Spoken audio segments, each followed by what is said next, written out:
The Sterling mansion was a monument to old money and even older secrets. It smelled of floor wax, cold marble, and increasingly, the stale, peat-heavy scent of expensive scotch. That smell always heralded Alastair's arrival.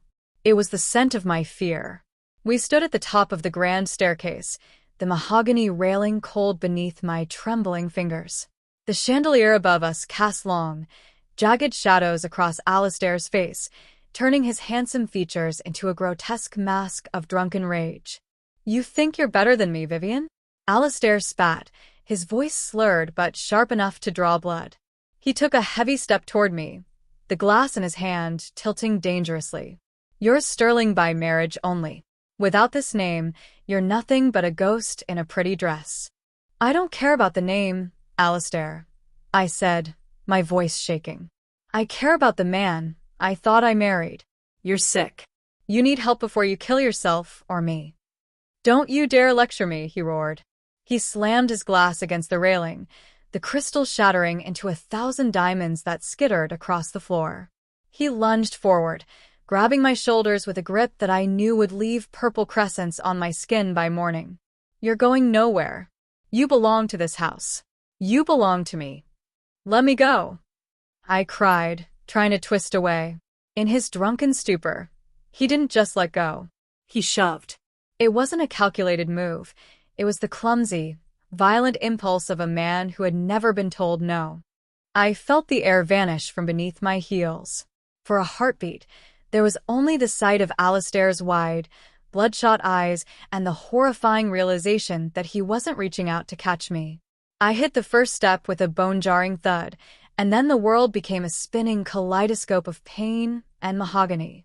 As I tumbled toward the marble floor below, my last thought wasn't of my life flashing before my eyes. It was the bitter, icy realization that the man who had promised to cherish me was the one who had finally ended me. I woke up with the phantom taste of iron in my mouth and the cold, unyielding reality of marble against my cheek. I expected the searing, white-hot agony of shattered ribs, the wet sound of a fractured skull, and the final, heavy darkness of the end. I waited for the sirens, or perhaps the silence of the morgue.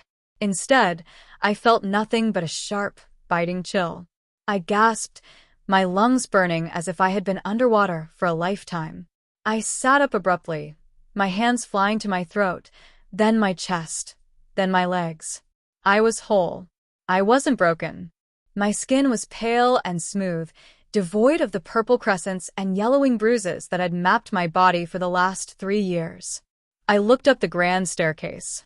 It stood silent and imposing, the mahogany glowing softly under the morning sun filtering through the stained glass. Alastair wasn't at the top, screaming. The air didn't smell like spilled scotch and shattered crystal.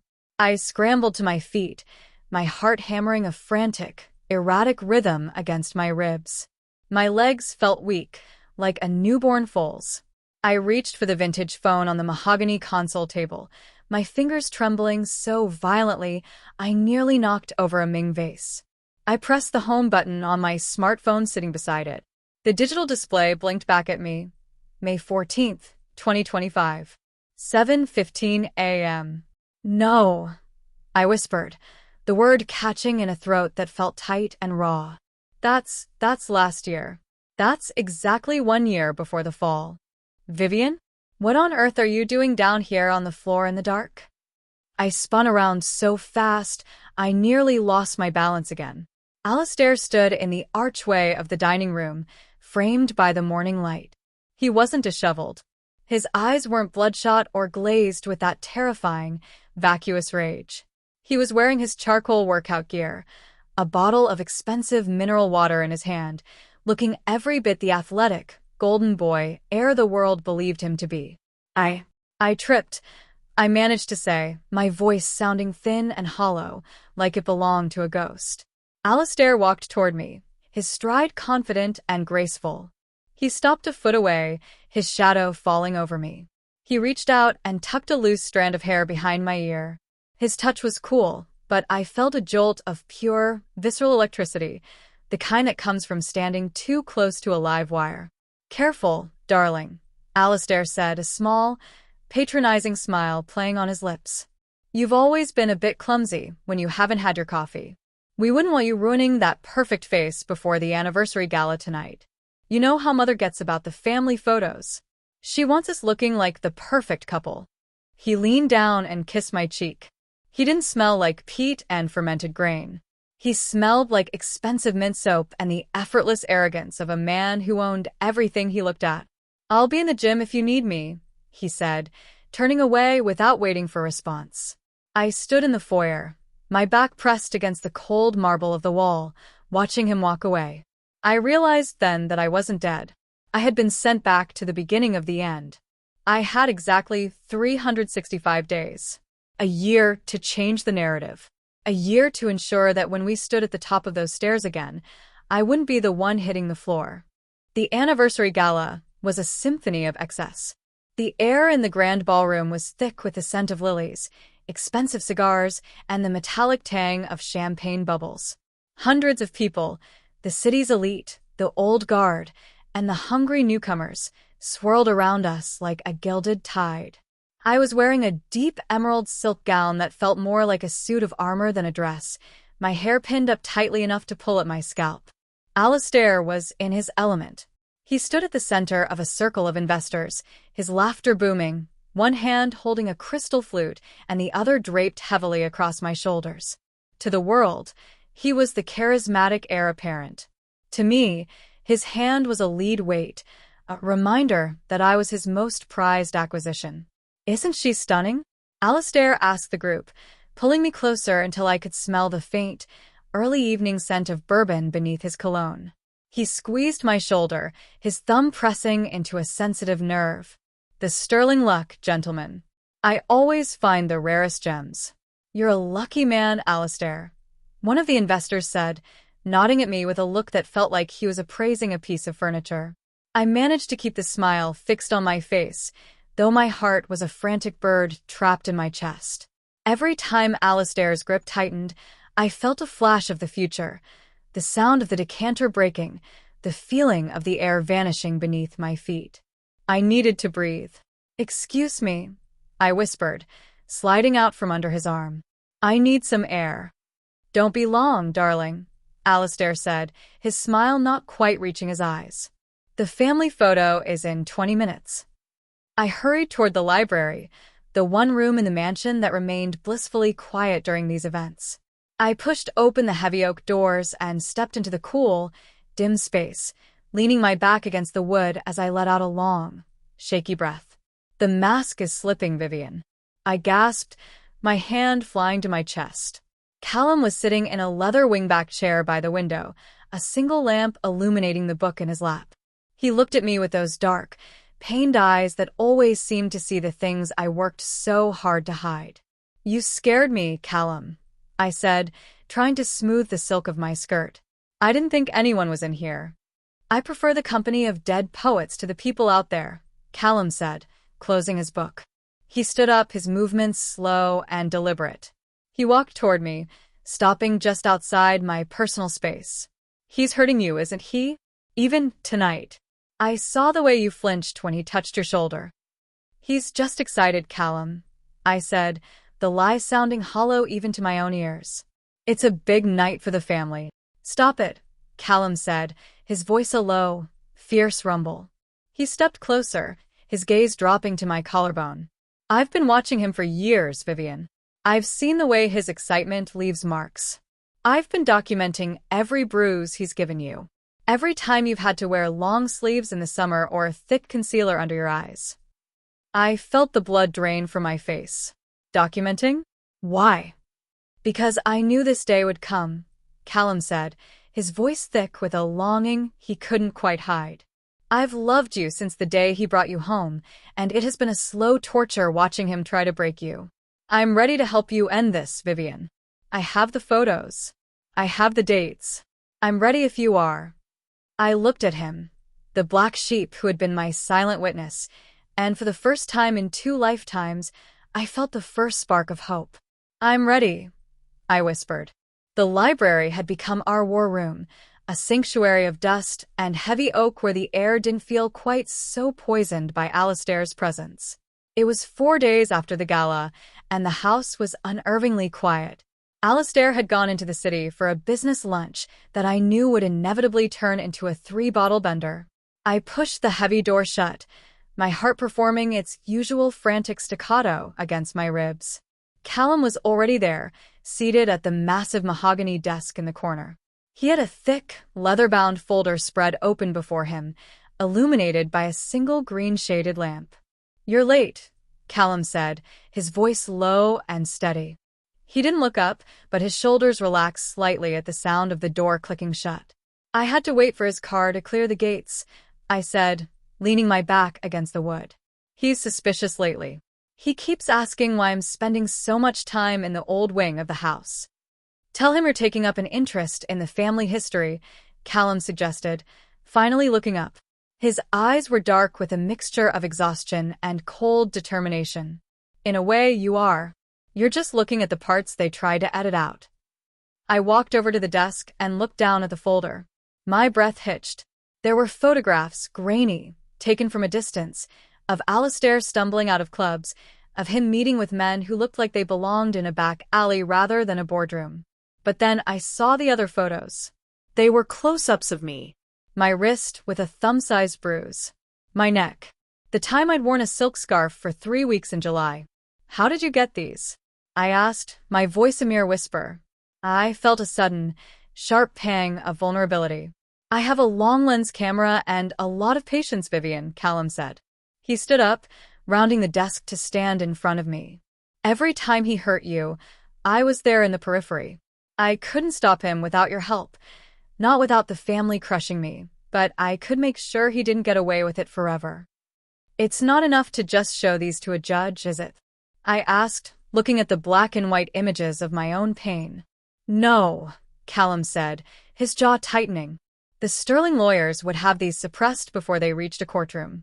They'd say you were clumsy, or that I'm a bitter brother trying to stage a coup. We need something they can't ignore. Something that hits the family where it hurts, the legacy." He pulled a yellowed, fragile piece of parchment from the back of the folder. It looked like a relic from a different century. "What is that?" I asked. "The Sterling family bylaws," Callum said. "Most people think they're just ceremonial fluff. But my grandfather was a paranoid man. He added a clause called the unfit heir provision. It states that if a family member is proven to be a danger to the reputation or the physical safety of the lineage through persistent vice and moral turpitude, the Board of Elders has the power to strip them of everything." "Exile." I breathed, the word tasting like hope. "Total exile," Callum confirmed. "He loses the name, the trusts, and his seat on the board. He becomes a ghost. But to trigger it, we need more than just his temper. We need proof that he's actively sabotaging the Sterling fortune to fund his addictions." "I can get that," I said, a cold, hard resolve settling over me. "He thinks I'm a trophy, Callum. He leaves his ledgers open when he's drunk. He brags about creative accounting because he thinks I'm too dim to understand the numbers." "Then we have our strategy," Callum said. He reached out, his fingers hovering just inches from my cheek, as if he wanted to touch me but didn't want to startle me. "I've been documenting the bruises, Vivienne. Now you document the theft. We'll build a cage, so tight he won't even realize he's inside until we lock the door." "Thank you, Callum," I said, looking up at him. "Don't thank me yet," he said, his eyes full of a pained longing. "We have a long year ahead of us, and he's going to get worse before he's gone." The months that followed felt like walking a tightrope over a pit of jagged glass. To the world, I was the devoted Sterling wife, draped in diamonds and standing stoically at Alastair's side during charity auctions and high-stakes board meetings. But inside, I was a spy in my own home, counting down the days until the solstice. Alastair was spiraling. The year of grace I had been granted was showing me a darker version of the man than I had even remembered. In my first life, I had been too blinded by fear to notice the patterns. Now, I saw them with terrifying clarity. It was a Tuesday night in November when I found the first real crack in his armor. Alastair had come home late, smelling of expensive gin and the heavy, floral perfume of a woman who certainly wasn't me. He had stumbled into his private study, slamming the door so hard the paintings in the hallway rattled. I waited until the house fell into a tomb-like silence. At 3 a.m., I slipped out of bed, my bare feet silent on the cold marble floors. I pushed open the door to his study. The air inside was thick with the scent of stale cigar smoke and the sharp, acidic tang of spilled alcohol. Alastair was passed out in his leather armchair, his head thrown back, snoring loudly. His desk was a disaster of loose papers and empty glasses. I moved toward his laptop, which was still glowing, the screensaver a hypnotic swirl of colors. I didn't need to hack it. Alastair was arrogant enough to believe I'd never dare touch his things. I scrolled through his recent files, my heart hammering against my ribs. There it was, a folder labeled BW Acquisitions. I opened it and felt the blood drain from my face. It was a series of wire transfers, millions of dollars moving from the Sterling family trust into a shell company called Blackwood Holdings. He wasn't just spending his allowance, he was hemorrhaging the family's foundational wealth to cover gambling debts and consulting fees for men with no last names. "What are you doing, Vivienne?" I froze, my breath hitching in my throat. Alastair's voice was a low, dangerous growl. I looked over my shoulder. He hadn't moved his head, but his eyes were open, bloodshot and narrow. I thought I heard a noise, Alastair," I said, my voice trembling as I quickly closed the laptop lid. "I came to check on you. You shouldn't sleep in this chair. It's bad for your back." He sat up slowly, the leather of the chair creaking under his weight. He looked at me for a long, agonizing moment, his gaze searching my face for any sign of betrayal. Then, he let out a harsh, barking laugh. "Always the nursemaid," he said, reaching for a half-empty glass on the desk and draining it in one gulp. "Go back to bed, Viv. The numbers on that screen are too big for your pretty little head anyway." "I'm just worried about you," I said, my voice a whisper. "Don't be," he spat, his mood shifting instantly as he slammed the glass back down. "Just make sure you're ready for the board dinner on Thursday. And wear the sapphires. I want you looking like a Sterling, even if you don't feel like one." The next morning, I met Callum in the frost-covered gardens at the edge of the estate. I handed him the small USB drive I'd used to copy the Blackwood files. "He's stealing from the trust, Callum," I said, my breath fogging in the cold air. "Millions. He's using a shell company." Callum took the drive, his fingers brushing mine. His touch was the only thing that made me feel like I wasn't falling. "I knew he was reckless, but this is treason against the family name," he said, his jaw tightening. "This is exactly what the elders need to see. If we present this alongside the evidence of his abuse, they won't just sanction him. They'll erase him." "He's getting more volatile," I said, looking back at the imposing stone walls of the mansion. "He almost caught me last night. I don't know if I can keep this up for another 6 months." "You won't have to," Callum said, his eyes full of a fierce, protective light. "We're building the cage, Vivienne. Just hold on a little longer. I promise, he's never going to touch you again." The air in the ballroom was thick with the scent of lilies and impending rain, a heavy, electric pressure that made the skin on my arms prickle. I stood at the edge of the dance floor, clutching a glass of untouched champagne, wearing the same emerald silk gown that had been my shroud in another life. The mahogany railing of the grand staircase loomed in the periphery of my vision, a silent witness to a crime that hadn't happened yet. "You look like you're waiting for a ghost," a low voice murmured near my ear. I didn't have to turn to know it was Callum. His presence was a grounding heat in the middle of the freezing Sterling social machine. I stepped back into the shadows of a velvet curtain, and he followed, his tall frame shielding me from the prying eyes of the crowd. I whispered, my voice trembling. "I'm waiting for the version of me that didn't survive this night." Callum reached out, his hand hesitating before he finally covered mine on the stem of the glass. His skin was warm, his touch a stark contrast to the hollow, possessive grip I had endured for years. He gently took the glass from my hand and set it on a passing waiter's tray, then took both of my hands in his. "Look at me, Vivienne," he said, his voice a low, steady anchor. I looked up, meeting his dark, intense gaze. "You aren't that woman anymore. You're the storm now. And I'm right behind you." He leaned in, his forehead resting against mine for a brief, breathless second. The scent of sandalwood and old books enveloped me, a scent that had come to mean safety. His thumb traced a slow, soothing circle over my knuckles. "After tonight," he whispered, his lips hovering just inches from mine, "you never have to look at those stairs and feel afraid again. I promise you, Vivienne.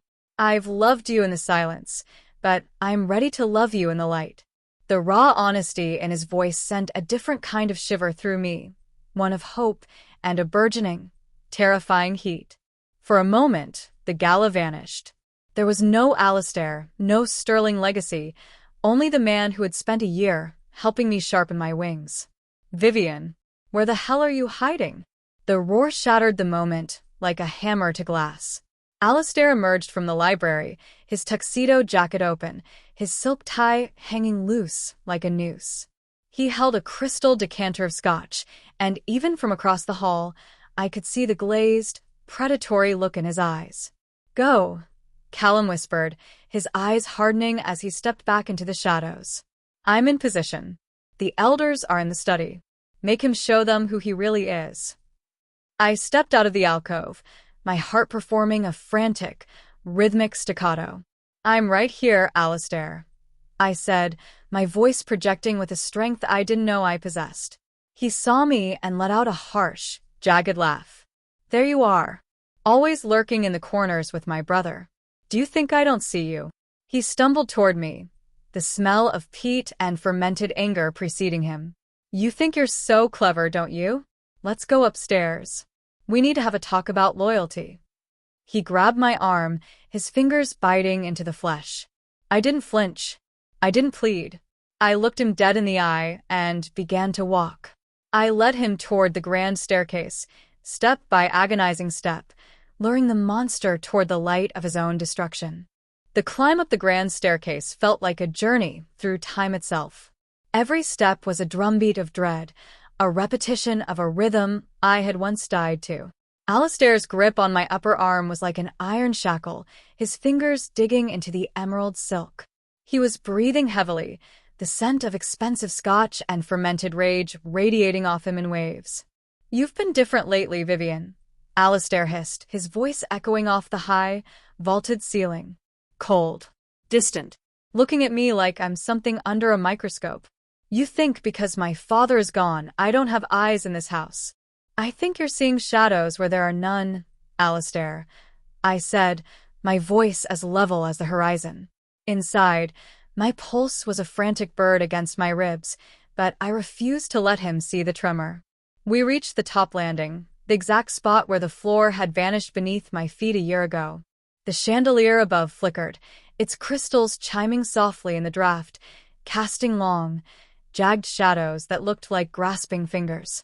Alastair let go of my arm, but only to grab the heavy crystal decanter he had been carrying. He slammed it onto the pedestal at the top of the railing. "I know about the files, Viv," he said, his eyes narrowing into bloodshot slits. "I saw the logins. You and Callum. You think you can use the family's own rules to push me out? I am the Sterling name. I am this house. You're a man who broke a promise," I said, stepping back just enough to give myself room to move. "And you're a man who stole from the people who trusted you. The Sterling name deserves better than a thief and a coward." "Coward?" He roared the word, the sound vibrating in the marrow of my bones. He lunged forward, his face contorting into the same mask of violence I had seen right before the end. He raised his hand, not to grab me this time, but to strike. "I'll show you who the coward is." He swung, and in my first life, I would have flinched. I would have cowered. But this time, I stepped back with the grace Callum had taught me. Alastair's momentum, fueled by alcohol and blind fury, carried him toward the edge of the stairs. He stumbled, his hand grasping at the air where I had been standing a second before. "Alastair Sterling, that is enough." The voice was like a crack of thunder.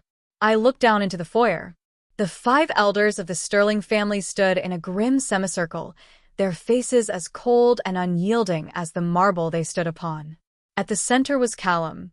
He looked up at me, his eyes burning with a mix of terror for my safety and a fierce, righteous triumph. "What is this?" Alastair demanded, clutching the railing to steady himself. "This is a private matter. Get out of my house." "It ceased to be your house the moment you moved trust funds into Blackwood Holdings," the oldest elder said, stepping forward. He held a thick stack of papers, the evidence I had spent months gathering. "And it ceased to be your name when you laid hands on your wife. We have seen the documentation, Alastair. We have heard the recordings.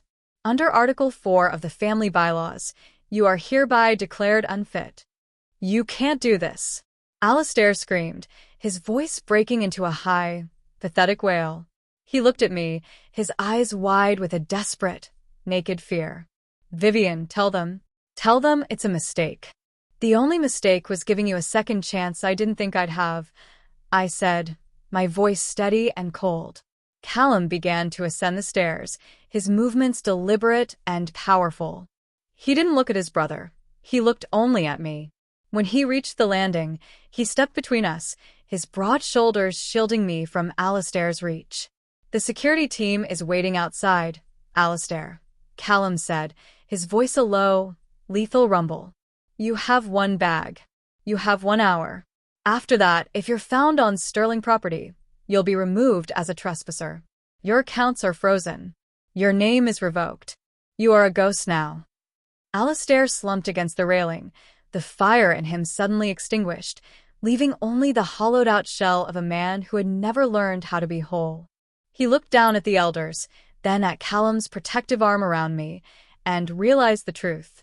The fall had finally happened, but this time, he was the only one going down. The Sterling mansion didn't feel like a tomb anymore. It didn't smell of stale scotch, cold marble, and the suffocating scent of secrets. Today, the tall windows in the foyer were thrown wide, allowing the spring breeze to carry the scent of blooming jasmine and wet earth through the halls.